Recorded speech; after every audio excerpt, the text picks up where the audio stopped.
Hello, welcome to the Game Lounge. I'm your host and Dungeon Master, Edward Henderson, joined here by one of my friends and our latest player to the group. My name is Phillip. And this is part of a short miniseries we're coming out with prior to the release of Episode 1, where I'm going to be asking all of the players questions about their characters, and questions will also be asked to their character. So you get to know both sides of the player. And that said, let's get into the nitty-gritty here, shall we?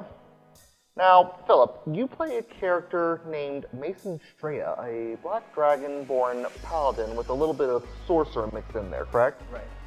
Alright, cool. Can you give us a brief summary of his backstory? Sure.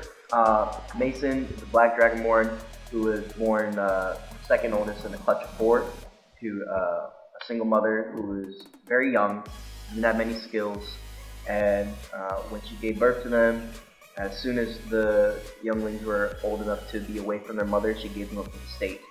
So Mason was raised in foster care and was fostered by a church of Torm, and he grew up very religious, and he had what he considers a personal experience with his God, and has been set upon a path as a redeemed paladin. Alright, I like this. I mean, let's see if he hits home answering some questions. Mason, what are your goals right now, and how do you currently plan to achieve them? My goal is to earn a living to support my vagabond mother. I found that adventuring is the quickest and most efficient way of earning a living, and any gold I come across, I will be sending back home to my mother and my siblings to raise her out of poverty. Noble. I like it. Philip, back to you. Now, you, as I've said, are the newest member of our group. You haven't even played Dungeons & Dragons with our entire group during our campaign yet, as of this recording. So I'm curious, based on what you currently know about the members of the group and the types of characters they intend to play, how do you think your general in-game interactions between the party and your character, Mason Strea, will play out?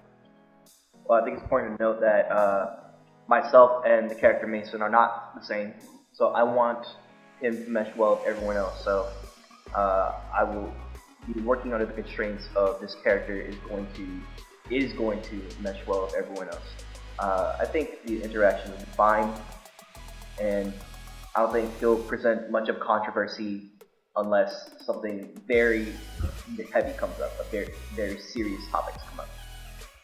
Well, not to brag, but I'm the type of dungeon master who probably won't make that happen, so hope we get to have some fun with that.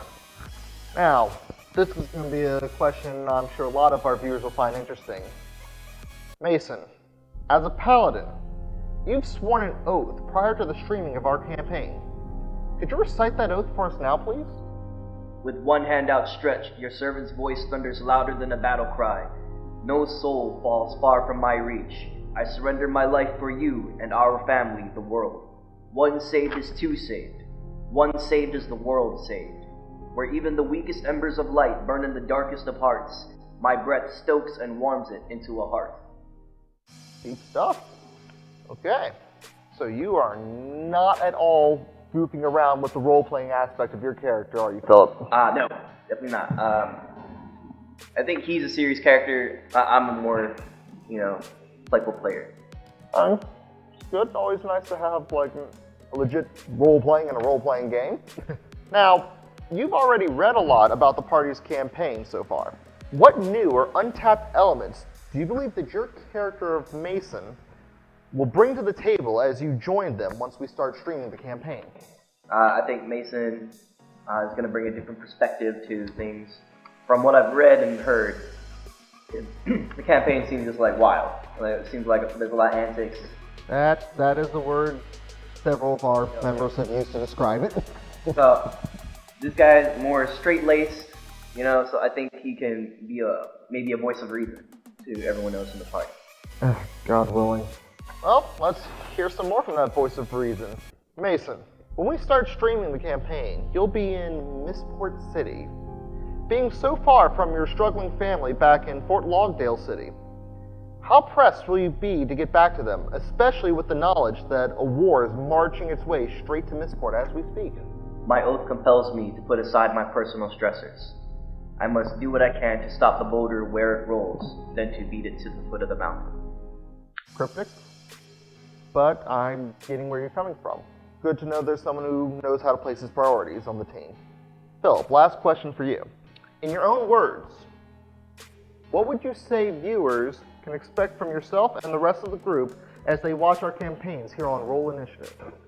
For me personally, I think everyone can expect a very courteous play, because I love to play the game, and I know that we have a limited time to play it. So during my turn in combat, for example, it's my goal to get over with it quickly, to know what I'm going to do in my turn so that other people can have the opportunity to get in there.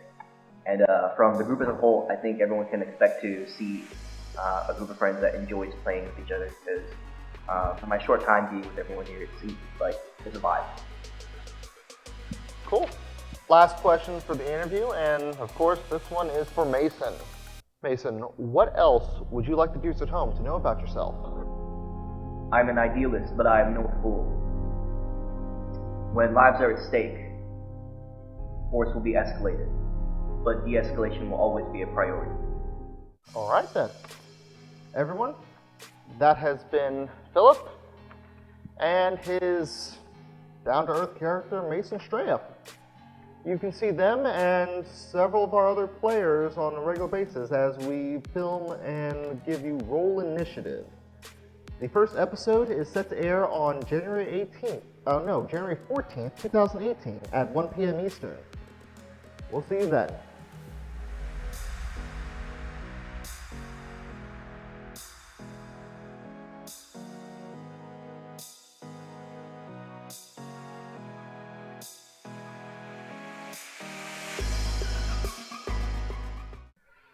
So, you know how Letta wears those alligator Tims? Those weren't a relative of yours, were they?